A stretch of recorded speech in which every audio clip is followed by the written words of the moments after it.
Let's bring up one story from Canton, Ohio. Civic Center is thinking of dropping pro wrestling from the building because of problems at a 318 show when Road Dogg no-showed. Dogg claimed he had an injury and ended up being replaced by Brian Knobs. Oh. However, the crowd of 650, many of which were papered, were very upset because it was never announced that he wouldn't be there. And then when the show ended, promoter Joe Zappia of Youngstown didn't give any refunds, resulting in the unhappy customers complaining to the building. It was the first show in the building in more than 1 year, and the headliner no-showed that one. But Zappia offered a free ticket to the next show, which took place 14 months later, as it turned out, by the way.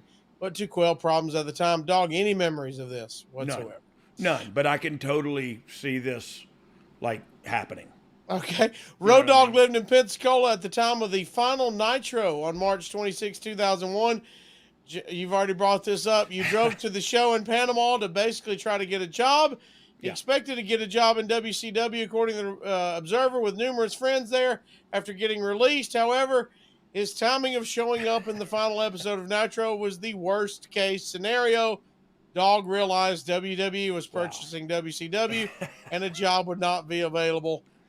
Jeff has said that he was with you much of that weekend and he had no idea what was going on. Yeah, I don't think he did. I think it's all upper management making the deals, you know what I mean? And so talent's just showing up to do the TV, and next thing you know, Vince owns the joint. And Jeff was probably with me afterwards in the fight in the bar too.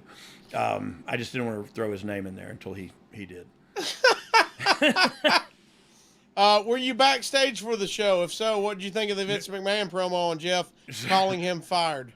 So, yeah, I was hammered by that time. Okay. As soon as I showed up early and found that out, I did not stay for the show. I went to a bar and I stayed in touch with some friends of mine that were at the show. Yeah, I didn't hang out. I was extremely embarrassed and extremely intoxicated.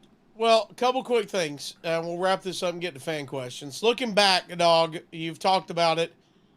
This is part of the journey. Yeah. You needed all this to happen to get to where you are right now, right? Look, I wish I didn't have to go through it. You know what I mean? Right. I wish I was smarter than that, but I don't learn things the easy way. I learn things the hard way.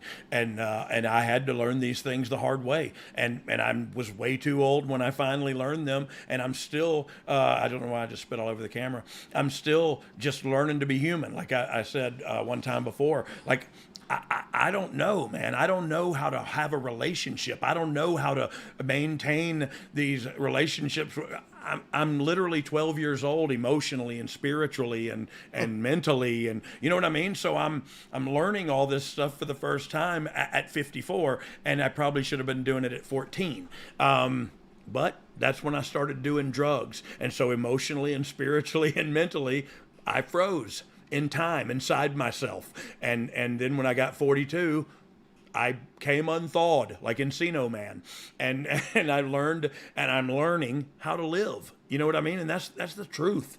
I can't say any more. I've been a Marine. I've been a WWE superstar. I'm a WWE Hall of Famer. And I'm just a friggin' dude trying to figure this out like everybody else, trying to figure out how to have a great relationship with my wife and my children and my employers and my employees. And I don't know, man. It's just me and you and a dog named Boo, and we're just trying to do the dang thing. Well, one more.